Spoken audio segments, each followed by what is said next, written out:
Thank you all for coming to session number 2 on the history of St. George's. I'm John Pearce, and I'm delighted to be able to share things which, as I noted last time, I have learned from all of the wonderful folks who have been doing this for years. And people coming in need to pick up a pair of handouts so that you'll be able to get a good mark on the quiz. And among those people is, of course, the Honorable Martha Roberts, who is here today, and I'm very glad to see you. When I moved down, Martha was one of a small group who taught me how to do research and shared methods and findings. And thank you. Well, you're certainly welcome. Was that, I'm afraid you're giving me more credit than I deserve. No. Come up here and get a copy of the handout. Was that through the church, Mom?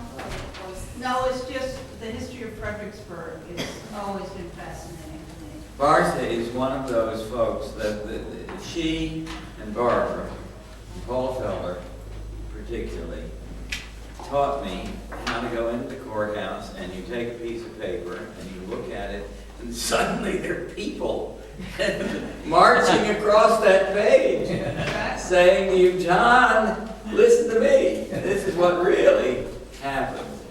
And it's just a wonderful thing to have that going on. Are you saying Gulrich didn't get everything exactly right? None of us has ever gotten everything exactly right. I remind you that I am the person who misattributed the architect of this church until Martha straightened me out. So none of us ever got everything exactly right. Well, it's also interesting. I've done a little research for the marker committee, which I miserably failed in, but I spent some time at the courthouse and did my own research on our property, and even just with tax records and deeds, there's conflicting information. There's a woman in town, Mary Ellen Wheeler, who I just saw a map that she did in 1976, Fredericksburg on foot, and it's fascinating. Some of it is out of date, but it shows things that I think that, at least myself, knowing a little bit of history of Fredericksburg, because I'm a history buff, but a lot younger and only been here for 8 years, things that I read other places that was totally different. Yeah. Mary Ellen is, that map is a marvelous piece of work. I mean, she's another part of the group that I think made historic Fredericksburg so wonderful. It needs to be re-enlivened. Folks, come up and get one each of the 2 handouts that I've given out so far, if you will. Now, last week, folks, you will remember that I gave you 2 basic documents. This one with the sketch from Paula's book of the first building here, and the map from Paula's book of the parish and its buildings, and the other side was the German church at Germana, St. George's of 1714. And if you did not get that, I did not make any extras. We used them up, but I'll be glad to make some.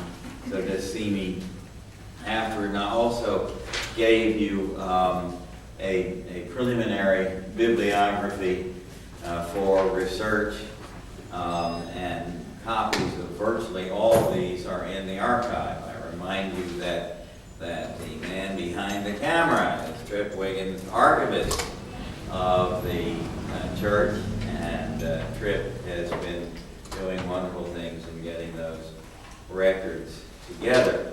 At my request, he brought today his own Xerox copy of Philip Slaughter's History of the Church, 1847, the first printed history of St. George's Church. And may I pass this around? Sure. Thank you. It's always been particularly interesting because it shows the Gothic design, which we had bought from Richard Upjohn of New York in 1847, and which we then did not build we built what you see today. But this is a marvelous document. Those drinking coffee, even though it's a copy, be careful as it comes around. Also from last week, Trace Seaver was here. Folks, come pick up handouts over here, please, so you have them. Trace Seaver was here, and he brought with him and described a reprint project. He brought with him Tom Faulkner's A History of the First Part of his Rectorate, and Mary Faulkner's complete collection of the St. George's, the newsletter, and that was one of the great creations of the Faulkner team, and they were a team. I would remind you that's why this building is named Faulkner Hall, and it's why Mary's picture is there as well as Tom. And Trace, it won't be inexpensive. Trace is arranging to make copies of that entire packet. That is to say, Tom's history, and then those early issues that Mary did of the St. Georgean, and it'll cost about $50. And Trace asked me to pass the pad around again in case there are any others who would like to say, yes, we would like to buy one, so that we pass the pad around on his behalf. He can't be here. He said, John, I had planned to be there, and I realized I would be in Vienna. There's a choice. St. George's or Vienna. Do you have any further word on Charles starting to write down his thoughts? I do not. Okay. That one of the things I said last week was a good lead-in. I'll say it again. Each of you needs to be an ambassador of history and to be in charge of getting one of the projects done that needs doing, because there are a ton. And one of them is the Charles history. Before Charles retired, he called together a small group of people, and actually it included Mary and some of her project at that point. And it also included Betty Stevenson. How is Betty? I haven't heard. She's better. Doing better. They increased her blood pressure medicine, so it's coming in. Oh, good. Well, at any rate, Betty Stevens was, among other things, going to begin to do some oral history with some of the people whom, alas, we'll lose without doing oral history if we don't get off our duffs. That is, without tripping on our feet, please. So, the Charles project, from my standpoint, really has two pieces out there. One is Charles, and the other is this oral history thing that he stirred up. And the people he stirred it up with, including me, haven't gotten very far with it. So we need some re-stirring.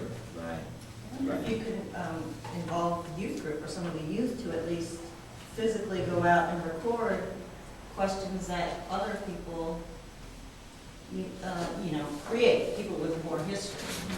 That's a lovely idea. My guess is it would result in okay results. Now, okay results may be a lot better than no results, but really doing good oral history, including from your own knowledge, follow-up questions, is, at its best, is a little tricky. So we'll see what we can do.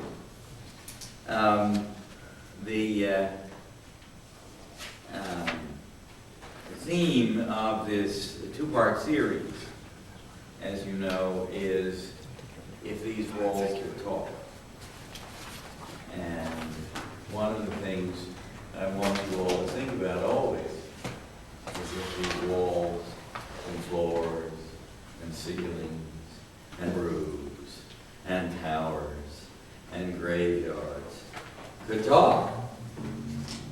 Earl Faulkner, who was here last week, reminded me that he could have given you a verbal description of what's right there, which is to say remnants of the fire that existed at some point, we don't know, in the roof of this building. Maybe it was hit during the battle. We know that our spire was hit 20 times, and that the church at the end of the war couldn't function for about a year and a half. When we got it back together. But it's fire.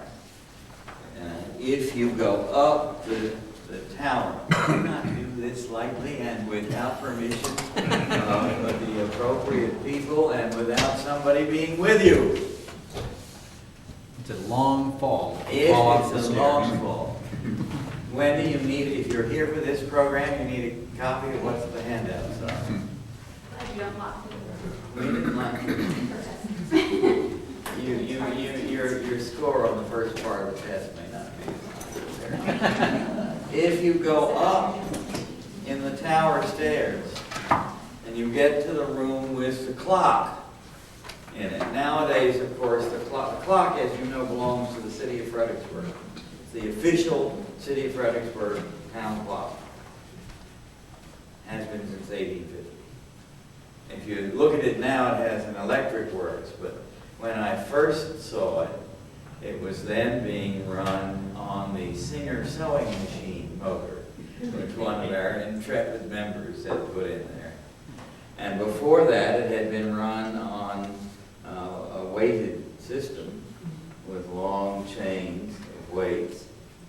And for a while, we restored it to the weighted system, and people who varied from Van Sant to me would go up there and crank that chain up. But in the long run, it didn't do, and we had to go to the electric motor. But one of the interesting things is to be in that room. Those great, big, lighted dials. This little tiny motor with a long shaft in 3 directions. But if you turn around at that point, you are looking over, above the ceiling of the main church. And you are seeing the remnants of the fire of the 1850s. You'll remember that not long after this building was built, there was a fire. And in the rebuilding, various improvements were made, including adding in the 2 side galleries. If you then venture further up in the tower, you will come to places where this massive framing of the tower has been broken by cannonballs and repaired. And so